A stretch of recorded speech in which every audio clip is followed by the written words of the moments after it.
மயிலாடுதுறை சட்டமன்ற தொகுதியில் வருகிற சட்டமன்ற தேர்தல் 2026இல் ஒவ்வொரு கட்சியிலும் எதிர்பார்க்கப்படும் வேட்பாளர்கள் யார், அவர்களின் பின்னணி என்ன என்பதை தற்பொழுது பார்க்கலாம். திமுக சார்பில் மாவட்ட அரசு குற்றவியல் வழக்கறிஞர் சேயோன் வேட்பாளராக அறிவிக்கப்பட வாய்ப்பு இருப்பதாக கூறப்படுகிறது. அடுத்ததாக மேற்கு ஒன்றிய செயலாளர் மூவலூர் மூர்த்தி வேட்பாளராக அறிவிக்கப்பட வாய்ப்பு இருப்பதாக அவரது ஆதரவாளர்கள் கூறுகின்றனர். இவர்களை தொடர்ந்து மாநில கொள்கை விளக்க துணை செயலாளர் அன்பழகன் வேட்பாளராக அறிவிக்கப்படுவார் என்று அப்பகுதி அதிமுகவினர் நம்புகின்றனர். அதிமுக சார்பில் தெற்கு ஒன்றிய செயலாளர் சந்தோஷ்குமார் வேட்பாளராக அறிவிக்க வாய்ப்பு இருக்கிறது என்று அவரது ஆதரவாளர்கள் கூறுகின்றனர். அடுத்து வடக்கு ஒன்றிய செயலாளரும் முன்னாள் சட்டமன்ற உறுப்பினருமான ராதாகிருஷ்ணன் வேட்பாளராக அறிவிக்கப்பட வேண்டும் என்கின்றனர் அவரது ஆதரவாளர்கள். இவர்களை தொடர்ந்து எம்ஜிஆர் இளைஞரணி மாநில இணைச் செயலாளர் கோமல் அன்பரசன் வேட்பாளராக அறிவித்தால் வெற்றி பெற வைப்போம் என்கிறார்கள் அவரது ஆதரவாளர்கள்.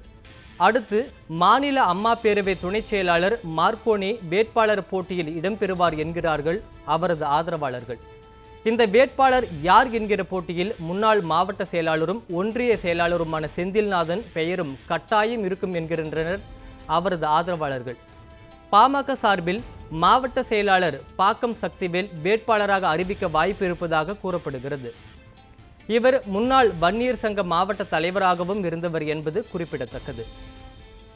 தஞ்சை மாவட்ட பொறுப்பாளர் ஐயப்பன் வேட்பாளராக போட்டியிட வாய்ப்பு இருப்பதாக கூறப்படுகிறது.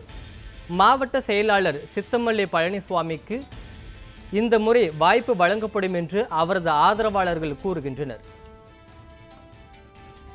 பாஜக சார்பில் மாவட்ட தலைவர் நாஞ்சில் பாலு வேட்பாளராக அறிவிக்க வாய்ப்பு இருப்பதாக கூறப்படுகிறது. அடுத்து மத்திய அரசு வழக்கறிஞர் ராஜேந்திரன் வேட்பாளராக போட்டியிட வாய்ப்பு இருப்பதாக கூறப்படுகிறது.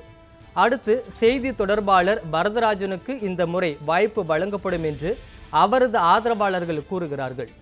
காங்கிரஸ் சார்பில் தற்போதைய சட்டமன்ற உறுப்பினர் ராஜகுமார் மீண்டும் போட்டியிட வாய்ப்பு இருப்பதாக கூறப்படுகிறது.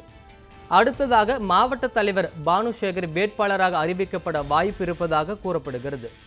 தாவேக சார்பில் நகர செயலாளர் ராஜ்குமார், மாவட்ட இணைச் செயலாளர் அமீன், மாவட்ட இளைஞரணி கார்த்திக், மாவட்ட பொருளாளர் நவீன்ராஜ் ஆகியோர் இடையே போட்டி நிலவும் என்று அக்கட்சியினர் கூறுகின்றனர். தேமுதிக சார்பில் மாவட்ட செயலாளர் பாலு, நிர்வாகி அப்துல் முனாப், மேற்கு ஒன்றிய செயலாளர் பிரபு இந்த போட்டியில் இருப்பதாக கூறப்படுகிறது. நாத்தாக்கவை பொறுத்தவரை மாவட்ட தலைவர் காசிராமனை ஏற்கனவே அக்கட்சி வேட்பாளராக அறிவித்திருப்பது குறிப்பிடத்தக்கது.